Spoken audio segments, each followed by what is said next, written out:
All right, everyone. It's Wednesday night. That can mean only one thing in the off season. We're talking SEC football here at 9 o'clock Eastern Time, 8 o'clock Central, with the best bloggers in the conference and the core of the group here, the SEC Breakdown crew, with David Waters joining me and also Mike Loveall. So we get set here with also bringing on tonight. We got Courtney Smith joining us from Rebel Walk. Courtney, thanks so much for joining us. Oh man, thank you guys for bringing me on. This is my first time with y'all, so I'm hoping I've heard great things about y'all, so I'm hoping y'all just as awesome as the words have came my way.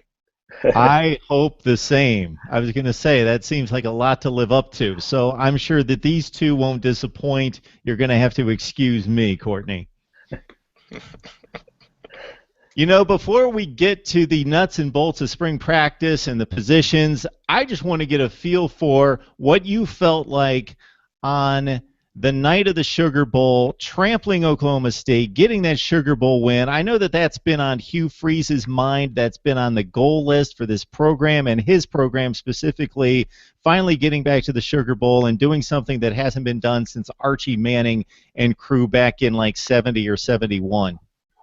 I didn't have a doubt that this team would not run Oklahoma State in the ground. Oklahoma State defensively were not that good. Oklahoma State was only known for its offense, one of the top five offenses in the Big 12 last season. You're going against a veteran leadership Ole Miss defense led by C.J. Johnson, Robert Kondichi, Denzel Kondichi. You had Mike Hilton, Trey Elston. I mean, the list goes on and on. Those guys were eager to go out on their last year in SEC football at the University of Mississippi with a big win. They didn't want to get embarrassed like they did the previous year in the Chick-fil-A Bowl against TCU. Those guys talked about, they watched film over and over again of that one particular game. What went wrong, what they could have done better. That was like the motivation going into all of last season. Let's finish strong this year. Don't finish, up and down, and then go into a New Year's 6-day bowl game and get beat by a team that in our minds we should have beaten. So that was the mindset. C.J. Johnson said it best. I remember asking him, what would this win mean to you? He said it will mean a lot, especially this is my last year. Looking at the previous year, you only scored 3 points against TCU. So he said this is huge for me personally. I want this win. And with it being the Sugar Bowl, there was a lot of hype around it. Archie Manning was the last quarterback to lead the University of Mississippi to a Sugar Bowl win. So hey, it was even more special to have a legend like Archie Manning be the last one to do it, and to do it again, 3 decades later, that was a plus.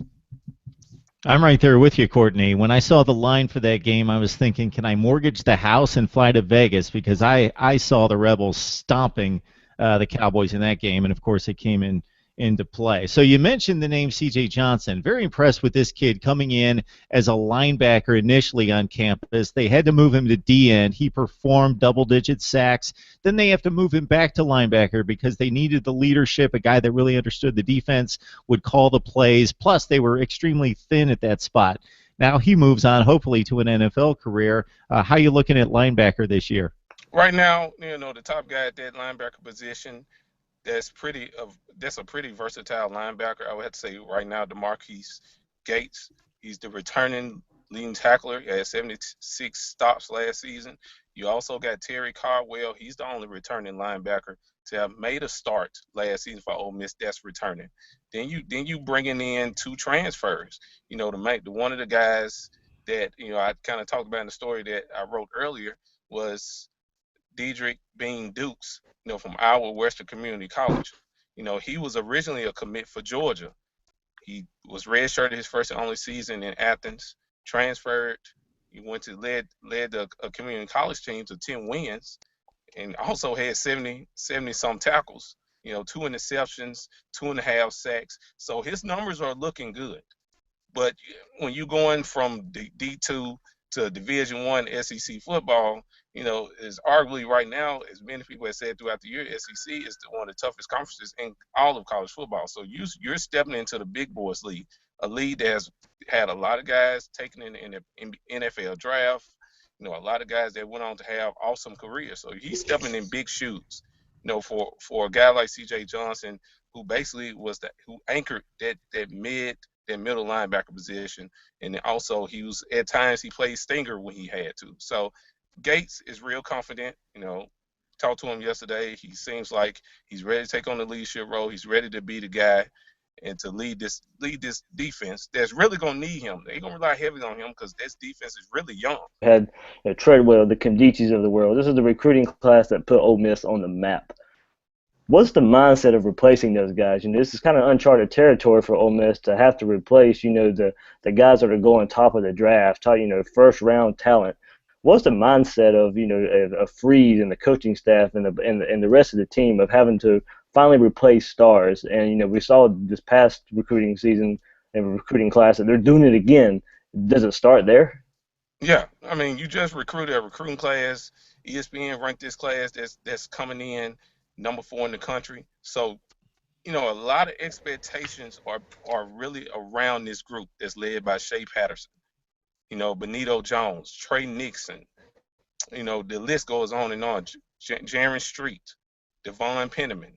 Those guys are going to have to live up to what the 2012, 2013 guys, the legacy they left behind. They left a lot behind. Back-to-back New Year's, 6-day bowls.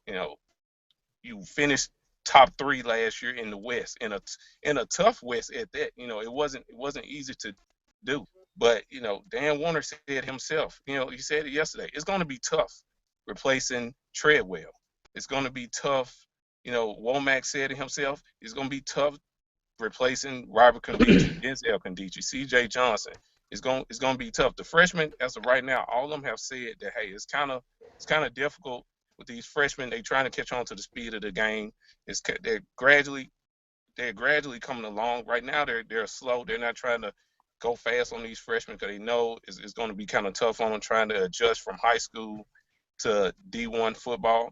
But from what I have seen at yesterday's practice and last week's practice, and from what the coaches have said, they're very confident that these freshmen and freshmen that had the red shirt last year are going to catch on through this from now to the fall until first game of the season against Florida State.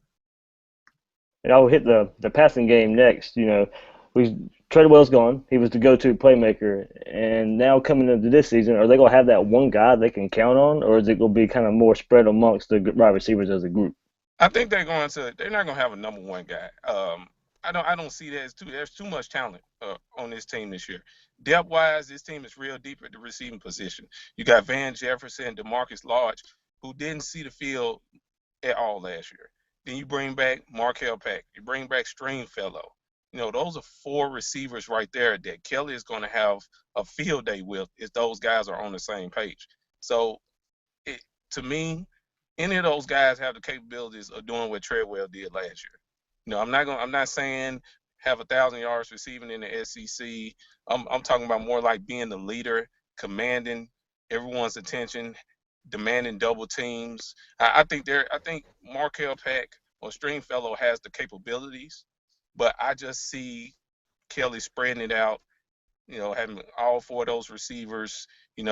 He's gonna hit all of them a lot. I don't think it's gonna be a standout receiver this year, but you never know. The Stringfellow, Pack, Jefferson, those guys may shock someone, but I don't see it as of right now. First question, going back to position battles, Ole Miss seems pretty set at quarterback. Chad Kelly, possibly the best returning quarterback in the conference. You talked about the receivers. What about a point of weakness for Ole Miss's offense for the past several years? What are we looking at? What are we looking like at running back? Going into the spring, I understand it was Wilkins and Judd expecting to battle it out for the top spot at running back. But I've heard a lot of good stuff about Eric Swinney. Can you talk to us about the running back position from spring practice down in Oxford? Oh yeah.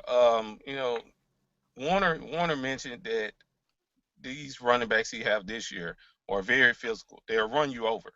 And the number one guy he mentioned, and a lot, Chad Kelly has mentioned him.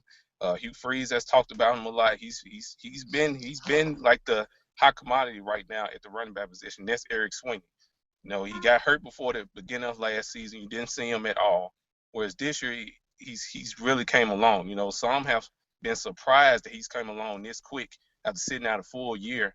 not being able to do anything with the football team, not being able to practice. You basically had to watch from the sideline. Whereas this year, this guy, I know I saw one play, they were scrimmaging. It was like he was about to go down, but he put his shoulder down. He ran the DB clean over for like 2 yards. And then next thing I know, the whole sideline just jumped up because he's not a tall guy. He's just short and stout. He's short and bulky. And so to see that, Dan Warner was like, we're going to need that. We're going to need a running back that's going to fight for those extra yards. And he feels like he has a good set of running backs this year, along with Akeem Judd, Jordan Wilkins, who are also physical backs as well. They're going to take a lot of pressure off the passing game where Kelly won't have to pass as much and is going to be able to shove it down defenses' throats with 2 to maybe 3 running backs. So, yeah, Eric Sweeney, yeah, I feel like if you're not Robin Nkemdiche size, you're in trouble because he's going to run you over. I mean, he's really telling these guys, like, hey, y'all know what y'all have to do. Y'all know we lost a lot of guys. That's why he recruited so hard. That's why he had to get this big class in him because he knew what was leaving. He just told the guys they're returning. And y'all know what y'all going to have to do. Y'all know you're going to have to step up. Y'all know you're going to have to be leaders this year. You won a leader last year where this is your chance. And a lot of pressure is on any college football team that loses guys that you have relied on for the past 3 seasons. A lot is going into this year because Chad Kelly's coming back. Arguably, out of all the SEC schools, Ole Miss doesn't have to worry about a quarterback, but they have to worry about more on the defensive side. So that's where most of the question marks for Ole Miss lies at the defensive side. Who's going to be there? Right now, Gates has taken on a leadership role. But who else? Fadal Brown, he's going to be another guy, Ole Miss is going to have to lean on for leadership. And they have mentioned that he's ready. He's mentally preparing himself for a long year of leading a lot of freshmen, a lot of guys that didn't get to play much last year. So, there's a lot of pressure, but Freeze felt like his freshmen returning players have handled it well to the point where they won't slip up and have a mishap because of the pressure that's being surrounded around this team. Because, like I said, this team is just they're talented, very talented. From top to bottom, there's a lot of potential in this freshman class. There's a lot of potential with these guys that haven't played much last year. But I feel like there shouldn't be much pressure on this team. This team will win 9 to 10 games, possibly 11. It's going to be tough for them, but I think people should try to lay back off the pressure and just let those guys go out there and play. That's how I feel. So fair to say the motivation or the theme going into spring ball is next man up. Is that fair to say? Yeah, right, it's fair to say the next man up. Thanks. Appreciate it, Courtney. No problem. All right, yeah, I think one of the key things you touched on there, Courtney, is from a national perspective, when they just gloss over these teams, they look at the quarterback position. Obviously, it's the most important on the field, but maybe give a little bit too much leverage to that position. And Chad Kelly coming back in the 4,000 yards passing, and don't look at the trenches and look at the defense. And so from a national perspective, Ole Miss is supposed to be a serious contender in the SEC. Not saying that they won't, but obviously you're talking about possibly the three best players at their specific positions leaving, and all that talent going out the door. A very top-heavy team when it comes to talent, so it'll be interesting to see what the Rebels have coming up. Courtney Smith from Rebel Walk joining us this week. So your initiation to SEC Breakdown. So thanks so much for joining us, Courtney. Oh, man, I hope you guys bring me back on. And, I enjoyed it. We will need to do that. You're certainly laying down the knowledge, so we appreciate that, helping us out here during spring practice. All right, man. You guys take care. Have a good one, Courtney. All right. All right, we talk a little Vandy football. The Commodores on the first on the practice field this spring, the first to play some football and get done for the spring with their spring game having been concluded over the weekend. Going to bring in the coach, Seth Luttrell, to help us out with the Commodores. Coach, thanks so much for joining us here. Thank you guys for having me. I appreciate the opportunity to talk a little bit about Vanderbilt, maybe a program that goes a little bit under the radar in the SEC. A little bit under the radar. That's why we got you up here to talk up the Commodores because, yeah, they seem to get slighted just a bit. You know, it took James Franklin in back-to-back 9-win seasons to give them a little bit of pub across the country with a couple of bowl victories. So hopefully they can get back to that status, which leads me into my question before I turn it over to Dave and Mike. Derek Mason seemed to be a little bit over his head last year. I know he was put in a difficult situation because so much was lost from those teams that went to 9-4 back to back.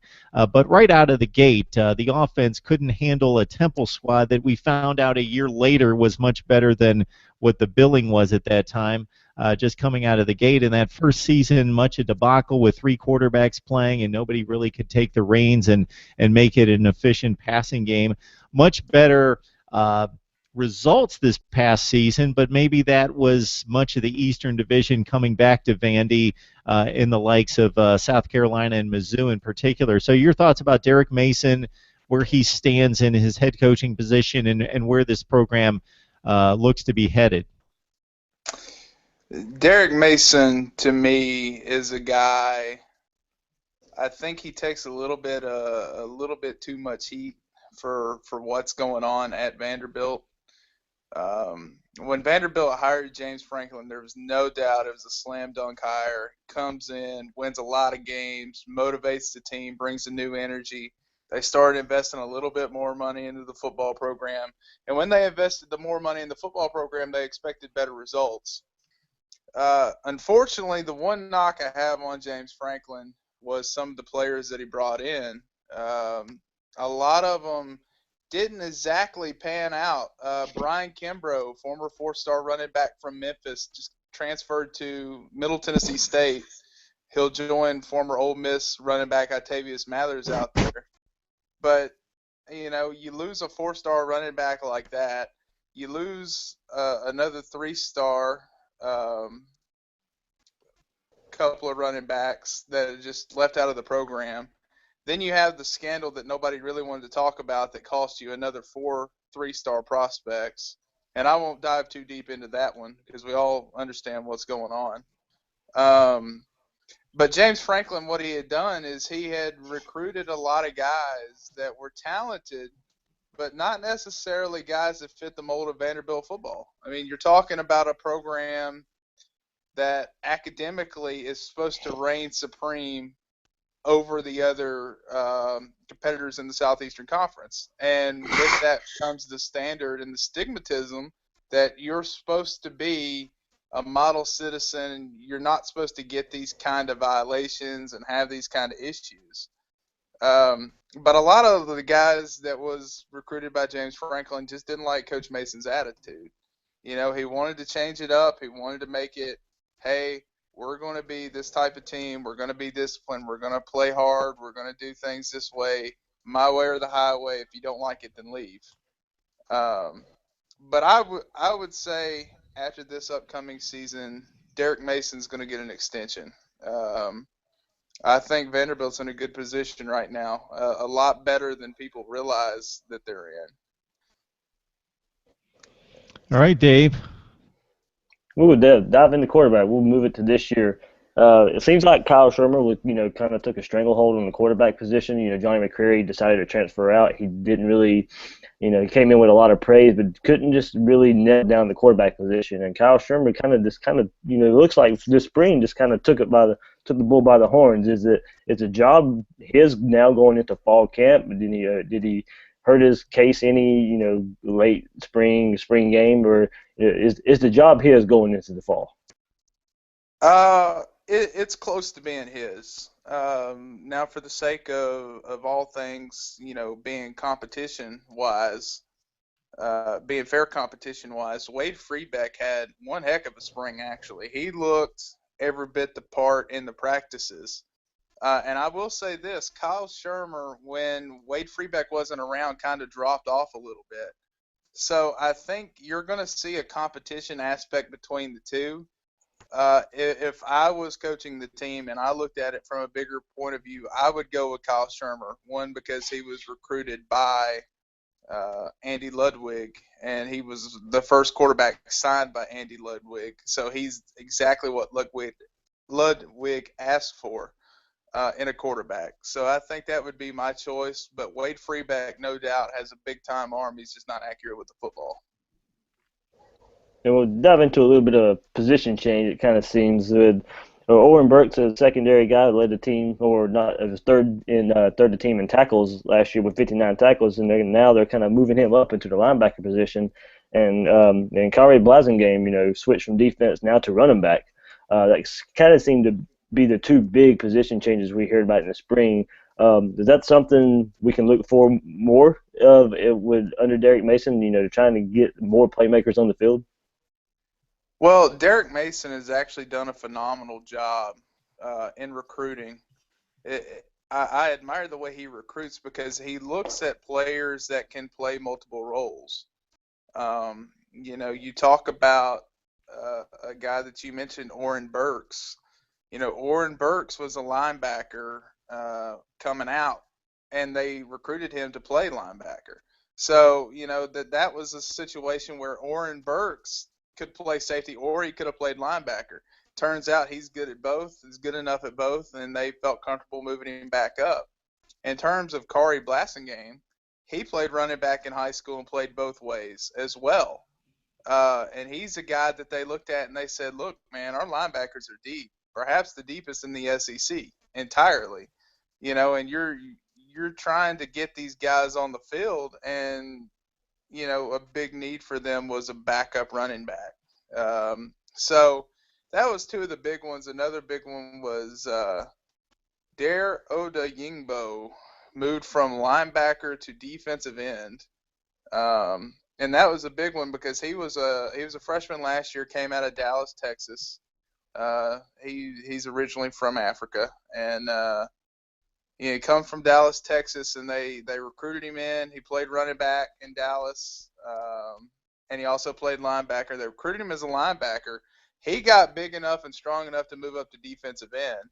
So that should just kind of tell you what he's looking for in athletes. He's looking for guys that he could sit there and say, okay, well, if you gain another 30 pounds, you could play defensive line. Or if you run a tick faster, you could play defensive back. So I think that really goes to speak of the quality of the athletes that they're recruiting or the type of athletes they're recruiting at Vanderbilt. Mike, can you jump in? Coach, I'll stay on the theme of recruiting. I know we're talking about spring ball, but you're telling us how well Derek. Is there any 2017 recruiting class? I know Atkins decommitted the other day, so that leaves, as far as I'm tracking, zero. We think Derek Mason's going to put together a good class during the season. I only caught a part of that. If you could repeat that, I'd appreciate it. It kind of cut out on me. Sure. You're talking about Derek Mason's recruiting prowess. I know we're talking about spring ball, but I'm tracking that right now. Vandy has no 2017 verbal recruits after Atkins decommitted a couple of days ago. Is there any worry in Nashville about that, or do people think that Mason's going to cobble together a good class during the season? Well, I think you've got two ways to really look at it. The first way to look at it is I've talked to Atkins himself. He's a very nice kid, very open, very honest, very intelligent. He's going to be great wherever he goes. He just wanted to make sure he's making the right decision. It wasn't a slight on Vanderbilt. It wasn't a knock on Vanderbilt. If I had to put my money down right now, I would say he probably ends up signing with Vanderbilt still, unless they just get a big-time running back recruit. I think the overall feeling for Derek Mason in this recruiting class is we're going to offer guys that fit the mold, but we expect bigger star guys, 4-star guys to start coming in after the season's over. I think the general feeling is okay, we've been here 3 years. Our system is in place. We've got players that we want. They've done phenomenal stealing guys like Loveall that they originally stole in his first recruiting class. Then they got the Smith brothers, the 2 4-star. One's a safety, one's a linebacker. And then they got Jawan or Joe Jawan, or I don't know how to pronounce his first name, but Williams, the kid, the young defensive back um, that came in. So they've been getting all that when they're winning 2-3 games a year. I mean, what can they do when they win 7 or 8? I mean that's the big question.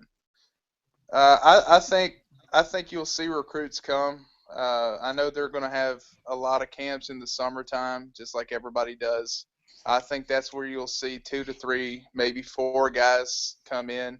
What the class needs is they need a Deuce Wallace, a guy that last year came in and he signed on with Vanderbilt. He stuck with Vanderbilt through and through, and he recruited guys for Vanderbilt. If they can get that in this class, I think they're going to be fine, but I still expect them to be top 50 overall.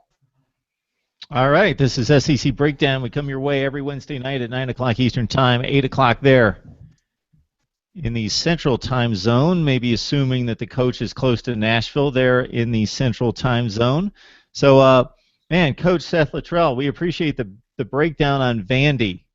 I don't think we're ever going to top that one. Anytime you guys want me on, I'll be happy to come on. There's a lot of stuff I didn't even mention that I'd love to have talked about, but there's a lot of stuff to be hyped about for Vanderbilt football. Ralph Webb, 1,000-yard rusher coming back.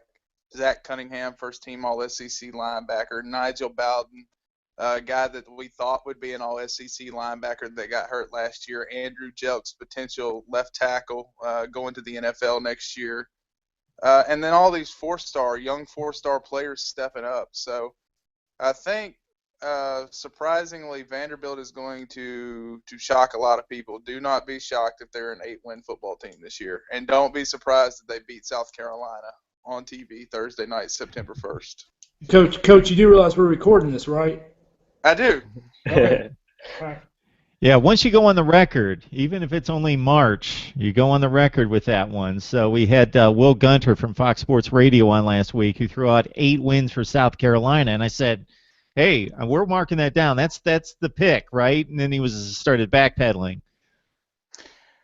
A lot of people want to backpedal, but I have a lot of faith in Vanderbilt often. Last year it was probably a little bit too soon, and I admit that now. But this year, looking at it, they got C.J. Duncan back. They returned Sherfield, who had 50-plus catches. You got several defensive backs that are 4-star players. The one kid I'm excited about, Sean Hawaii, the center, the 4-star center from Hawaii, coming in. I mean, you're talking about guys coming into Vanderbilt football programs now that give them a reason to be excited. And I think overall they've done a great job getting what Coach Mason calls the deep water policy. He wants to be able to play 80 guys at any given time against schools. Now I think they've got close to 80 guys they feel comfortable putting out there on the football field.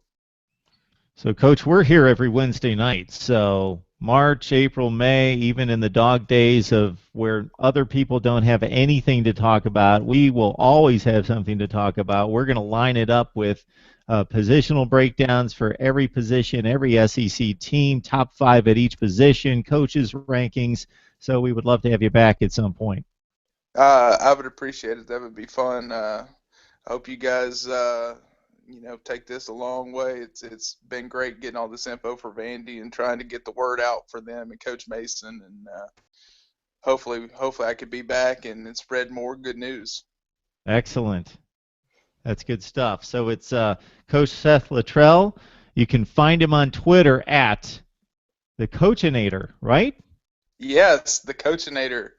That's a nickname I got from my friends.